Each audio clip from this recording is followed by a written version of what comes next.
Araw-araw na rotation ng buhay ko, laging kaano yung ibon. Hindi man first priority, pero isa sa priority sa buhay ko yung kalapati. Pampatanggal stress sa trabaho. Pag galing mo trabaho, matatanggal ang pagod mo pag tuloy ka na sa pagdating ko pa lang galing trabaho. Titimpla ko ng kape, akit na dito. Welcome back sa Herbin's Love.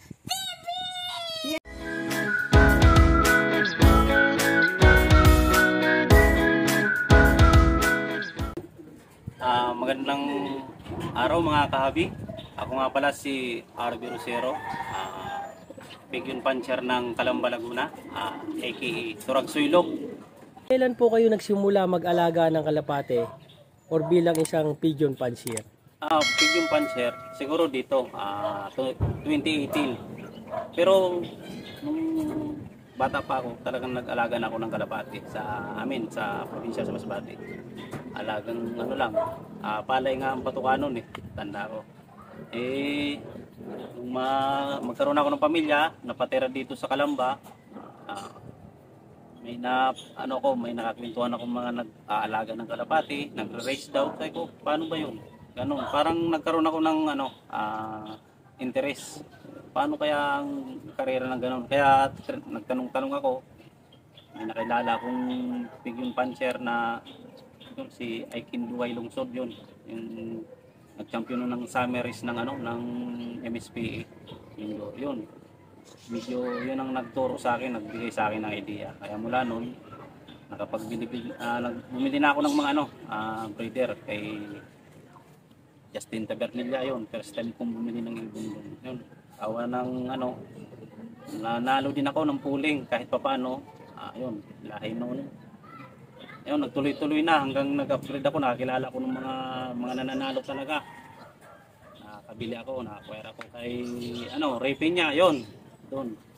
Kahit papaano, yung naging naging anak, yun, na panalo naman sa mga pooling, tag team ganun.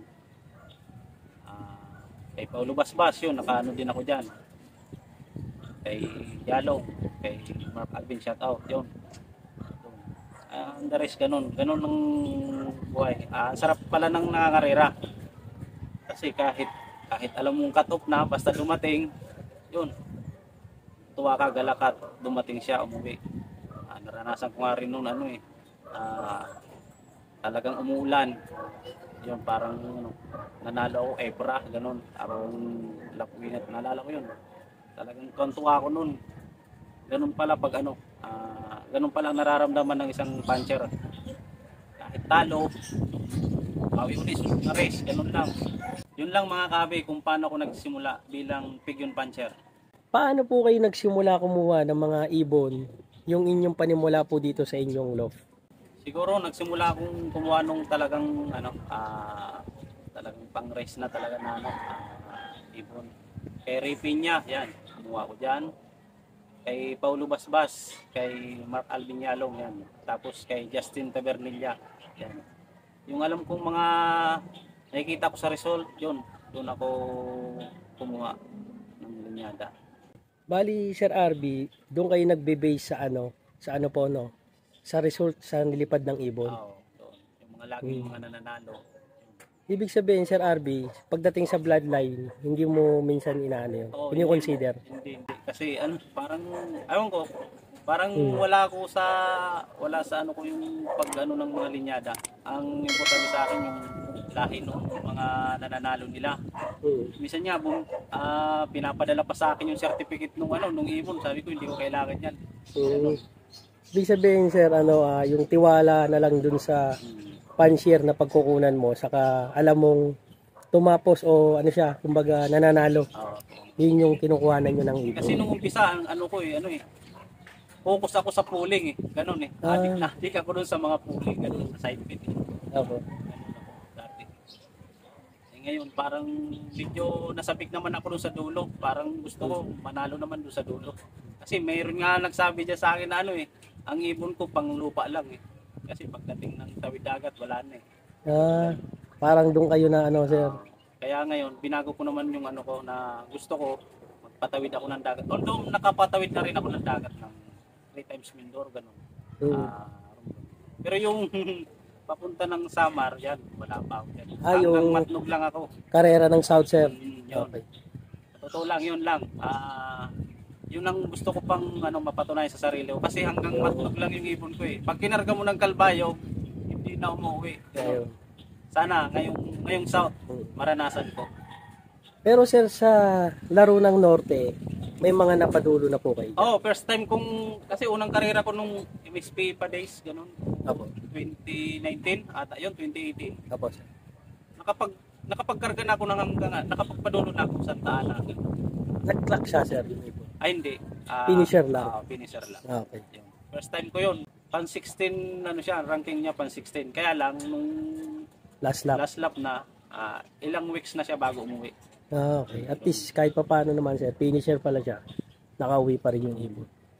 Yan. Ngayon, itong huling norte yan. Pagudpud clacker yan. Mm. Ako na sa sa CS. Sa KHPC. Clacker lang siya. Nabanggit nyo, sir, dati, more on focus kayo sa pooling, di ba, sabi nyo? Pagdating ba sa pooling, sir, may binibigay na ba kayo doon na mga enhancer o vitamins kagad? Oo, ganun. Parang ganun ako dati. Ah, Yung pang manok, ganun. nagmamanok din kayo dati? Yung ko sa mga tropa. Ah, okay. Minsan tinuturukan ko pa eh. Masama pa rin gano'n. Ah, okay. Pero ngayon wala na, hindi ko na inaano yun. May nakapagturo na rin siguro sa inyo ng sir, Masama pala kahit yun. pa paano. Kaya nabago mabilis. yung inyong ginagawa. Tapos, ngayon ang ginagawa ko lang, bearing lang. Pag pampuling, dapat may pares. Ganun. Parang sir, yung may motivation siya. Para mabilis pumasok. Ayun. Kasi yung ibon mo, tambayan ka lang ng ilang segundo dyan sa wala na, talo ka na. Mm. Kasi halos naman, yung ibon, pag mabibilis, sabay-sabay yan. Pag hindi ka nakasabay sa unang dragging, wala na, talo ka na. Mm. Ganun sa pooling. Yun ang pagkaka-least may experience. Paano po ninyo inaasikaso yung mga alaga po ninyong kalapati sa araw-araw? Bilang pigeon puncher, tapos ako ang uri ng aking hanap buhay, nangungontrata, gumagawa ng mga bahay, welder, ganun. Laging nasa isip ko, pag patak ng alas 4 na yan, kailangan ko 4:30, pack up na ako sa trabaho. Kailangan, bago mag-5, nasa bahay na ako, nasa loop na ako, para mapalipad, mapatuka, malinisan yung mga patukaan, painuman, sa breeder, ganun. Ganun, rotation. Pag hindi talaga tatawag ko kay Mrs., sila muna, o kaya kay, yung isa kong kaibigan, Alwin Oreo, yun. Siya minsan taga-asikaso, o kaya pag hindi pa kumabot ng loading, gagabihin ako, siya na maglulot noon. Sasabihin ko na lang kung aling ibon ang ikakarga at kung anong club, ganun. Ganun lang. Siguro, pagising sa umaga, minsan nga, yun ang doon na nagtatampo sa akin si Mrs. kasi pagising ko, pagtayo ko ng higaan, aakyat na ako sa loob para asikasuhin yung mga alaga kong ibon. Para maparaging, habang nagre-raging, linis ka ng kunti sa loob mo. Kahit di naman masyadong linis na linis, at least mabawasan mo yung yung dumi nila sa loob, malinisan ng kunti. Ganun din sa mga breederan. Tingnan mo yung mga inakay kung ano na. Siguro, araw-araw na rotation ng buhay ko, laging yung ibon. Hindi man first priority, pero isa sa priority sa buhay ko yung kalapati. Ang patanggal stress sa trabaho. Pag galing mo trabaho, matatanggal ang pagod mo pag tuloy ka na sa pagdating ko pa lang, galing trabaho, titimpla ako ng kape, aakyat na dito, ganun. Kaya minsan sasabihin ako na Mrs., wala na akong oras sa mga anak ko, sa kanya, yun. Minsan ganun nangyayari. Siguro, hindi lang naman siguro ako nakakaranas ng ganun. So, ayun, Sir RB, share lang din natin sa mga hobby natin. Siyempre, yung pagkakalapati naman, sir, yan yan yung tinatawag na nating libangan, hobby, di ba, sir, no? Siyempre, number 1 pa rin, sir, family, di ba? Kaya pag may time, siyempre, kailangan simba, o kaya papasyal kayo, di ba, ganun. Bumabawi ako pag ayun. Basta Sunday yon. Pagtapos uwian, yan, ganyan. Kaya, Family na. Yun ang ko. sila na ang priority ko niyan. Tama. Yan na muna, isang tabi ko na muna yung ibon. Opo. Siguro Monday morning na, ayun kung ano na yung i-apply ko sa ibon yun na. Basta pag dumating na yung ibon, naikla ko na o cut off man yan, ang time ko na para nasa pamilya, para makabawi ako. Yun ang pambawi ko. Yan. Kaya pag nagsisimpa, laging hapon eh. Ngayon, pagka malayuan ng derby, pwede sa umaga naman yun kasi hapon na minsan pauwian nun sir. Pag mga pauwian ay mga 3 na, mga 5, ganon, ay sa umaga na ako bumabawi. Ganon, ganon ang ginagawa ko. Para balance sir sa hobby saka sa family. Ganon yan. Pagdating po sa pagbe-breed ng mga breeder, ano po yung ginagawa nyo bago sila isalang or i-breed? Ako kasi at least 3 months na nakapahinga. Kasi may baklasan ako ng iba wala yung hen, iba yung cock. At least siguro 3 months na nakapahinga sila. Tapos bago isa lang, siyempre papaliguan. Paligo muna condition. Siyempre bilad muna ng kunti, ganun. Ang pampurga ko yung pinupurga ko yung in out. Tapos flashing, ganun. Tapos dun sa breederan, mayroon pa rin silang separation yung divider para bago sila pares talaga yung sabik na bago ko tanggalin yung bago pagparesin. Pagdating po sa flyers, paano po ninyo pinalalakas yung mga ibon nyo sir? Yun, pag mga YB pa lang, umpisa pa lang, viewing muna. Ilang araw muna. Habang nagbo-viewing, laging nakabilat. Kaya nga malaki yung viewingan ko kasi parang paniwala ko mas maganda yung laging babad sa araw, gano'n. Tapos at least man lang pag na-raging na sila, pag sanay na, kailangan at least man lang 1 hour o kaya yan 45 minutes gano'n na pa-raging. Minsan pag may oras ako sa tanghali, minsan pinapalipad ko pa at least 30 minutes na palipad. Doon ako sa sa tanghali yung doon ako nagpo-force fly. Talagang yung pwedeng ngal-ngal na sila bago bumaba, yon para masanay sila. Tapos naman, self-toss yan, nagsi-self-toss ako hanggat may time. May nauutusan ako na padala papunta sa ganito, ganyan. Bago may salang sa training, kailangan is man lang 50 kilometers na self-toss mo. Pagdating Sir RB sa pagbibigay ng mga vitamins or supplement, or kung nagamit ka man ng herbal, pagdating sa breeder at flyer sir, ano yung mga binibigay po niyo? Siguro sa breeder, habang nagpe-pairing sila bibigyan ko ng grits, yung gano'n.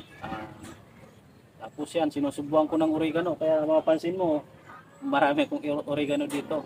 Yan, malunggay, gano'n. Multivitamins, kahit yung pangmanok yun, ginagamit ko yun. Multivitamins, gano'n. Pati sa inakay, hanggang pare, nagbibigay ko ng vitamin C ba yun. Sa flyers naman, ganun din. More herbal din ako. Bawang, oregano, kasi multivitamins na, basta nagbibigay ko ng multivitamins na lalo na pag may nalipad na sila, yun, yung ideal ba yun. Pang-reload, yung gano'n, yung pang-recover, yan, nagagamit ako yan sa flyers. Basta tinitingnan ko yung kung ang nangyayari sa katawan nila o anong ng katawan nila. Kung ano yung behavior ng katawan nila o basta yung behavior ng pagkikilos nila, yun. Pinag-aaralan ko yun. Yung patak ng ipot, kung anong itsura, ayun.